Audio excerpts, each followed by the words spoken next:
guarantor paragraph appears on the first page of all the lease forms. It effectively does two things. First, it notifies the readers that a guarantee of lease has been provided, and second, it gives the name of the individual or entity that is acting as a guarantor, and that's the name that gets filled in the blank. Now, there's a couple common misconceptions associated with this paragraph. First, a lot of people think that by filling in the name of the guarantor in the blank that the lease has then been guaranteed, and this is not correct. In fact, you'll see a reference to paragraph 37.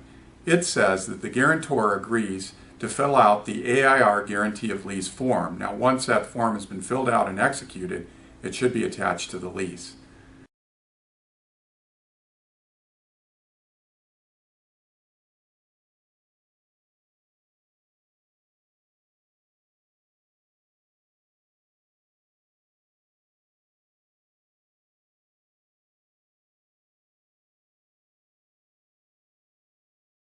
The second is that it would be redundant for an entity or an individual to guarantee its own obligations under the lease. For example, if ABC Corporation is a tenant under the lease, it would make no sense at all for ABC Corporation to provide a guarantee of the lease.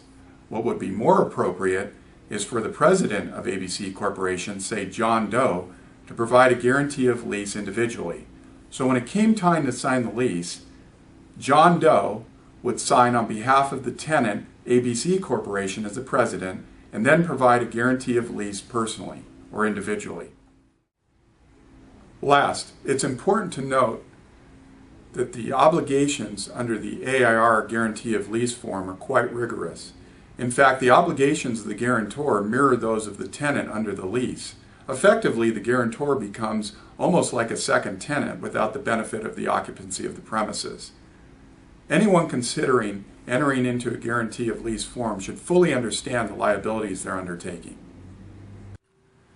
Please don't hesitate to contact the AIR with any questions you might have about the use or content of any of their forms. Also, AIR highly recommends that all parties in a transaction seek out professional legal and real estate advice when transacting business using any of their forms. If you found today's tip to be helpful, you may want to consider purchasing the AIR Forms Manual. It has hundreds of similar tips in it, and ordering information is at the end of the video.